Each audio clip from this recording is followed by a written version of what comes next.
3,400 square feet, marble counters, Brazilian walnut hardwood floors, and the strangest stipulation I've ever seen on a real estate listing. The previous occupant will continue to live on the top floor. He will never be evicted and never be charged rent. His room shall never be entered, and under no conditions should he ever be spoken to. If the inhabitants are unable or unwilling to follow any of these terms, they will be considered in violation of the sales contract and held liable. It's a joke. It has to be, my wife told me when I read her the fine print.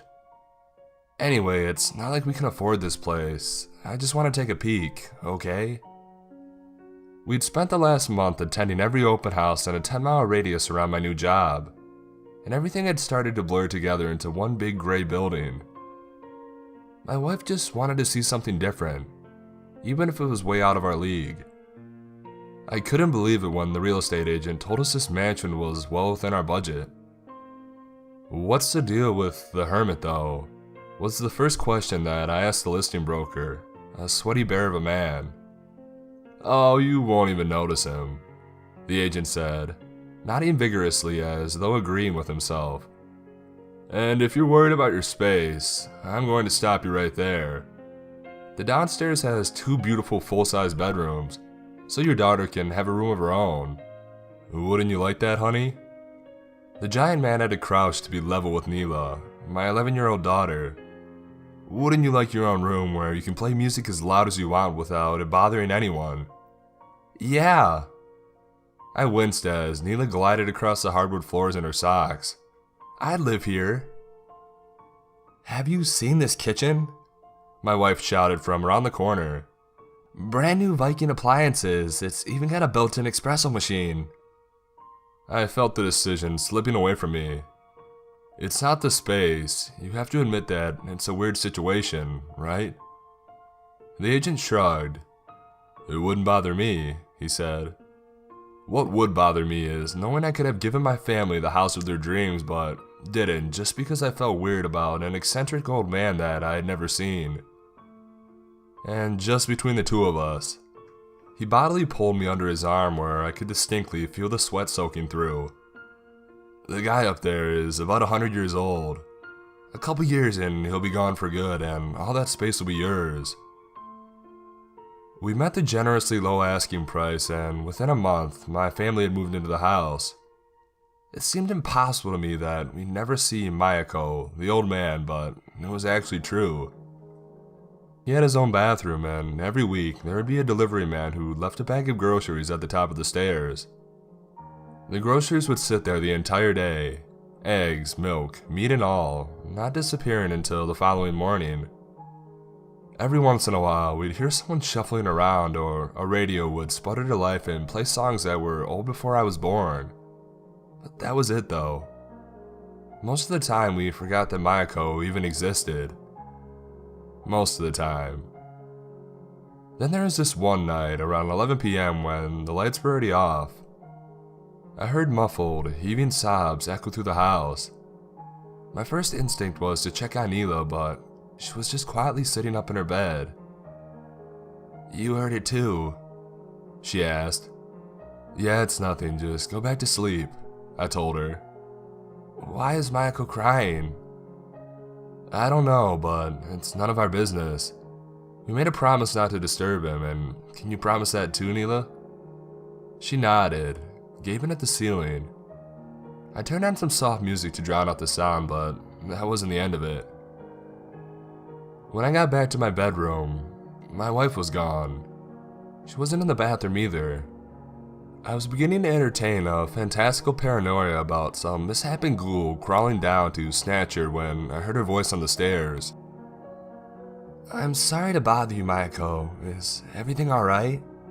I pounded up the steps.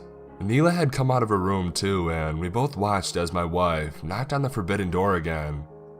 "Stop that! Come back to bed!" I shouted in a hoarse whisper. "He might need our help." Her words cut short as the door opened a crack, not even wide enough to see who was peering out. "This will be your only warning," My uncle's growl was so low that I inadvertently found myself climbing closer to hear. I was worried that... My wife began. Whatever you see, whatever you hear, whatever you think might be going on up here, it'll be the death of you. The door snapped shut and I wasted no time in ushering everyone back to bed.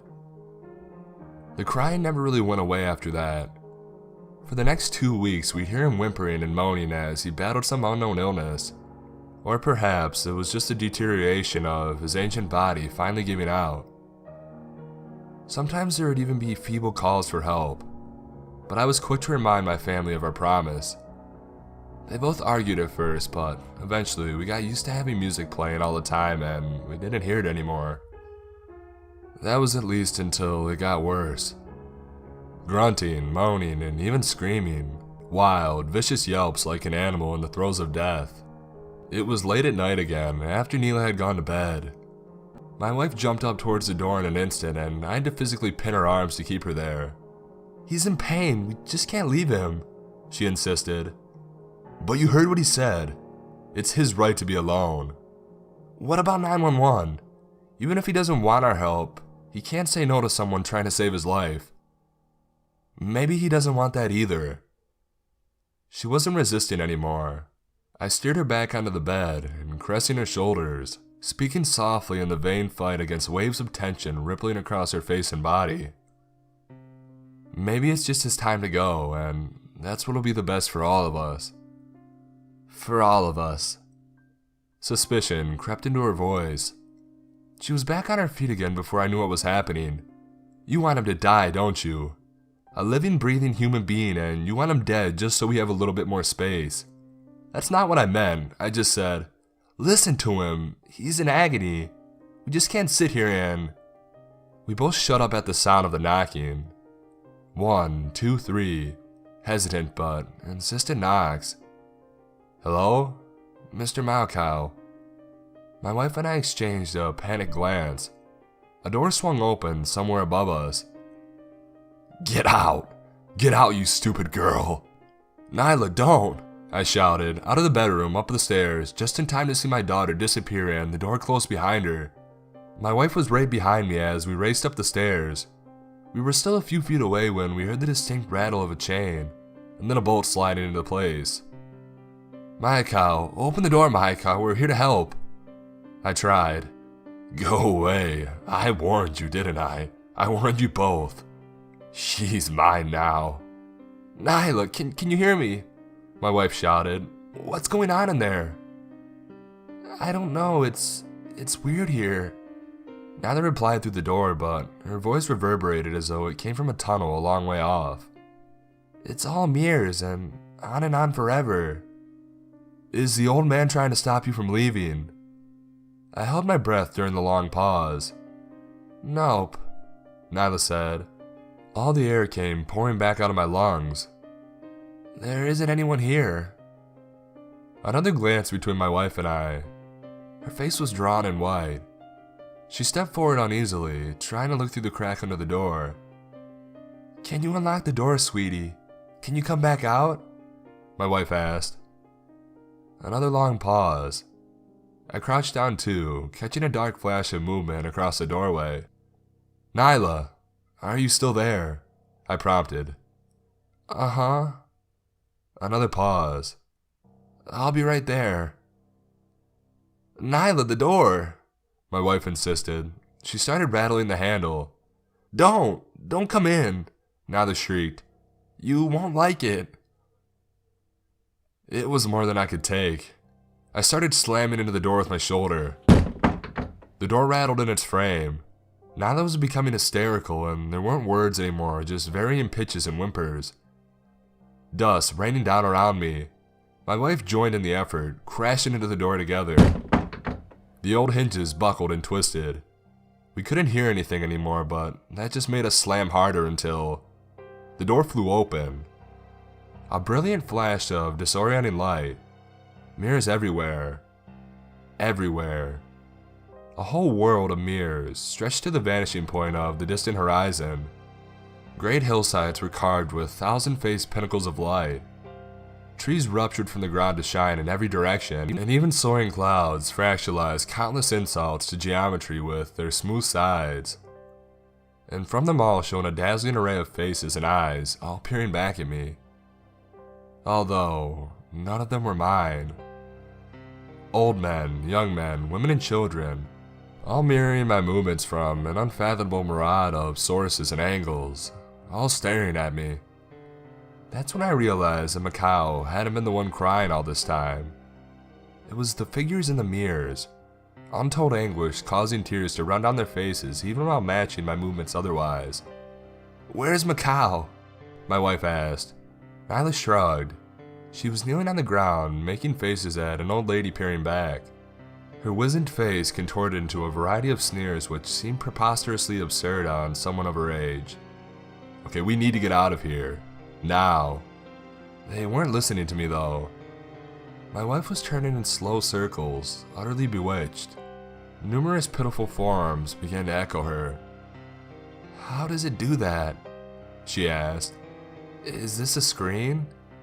Are they plugged in somewhere?"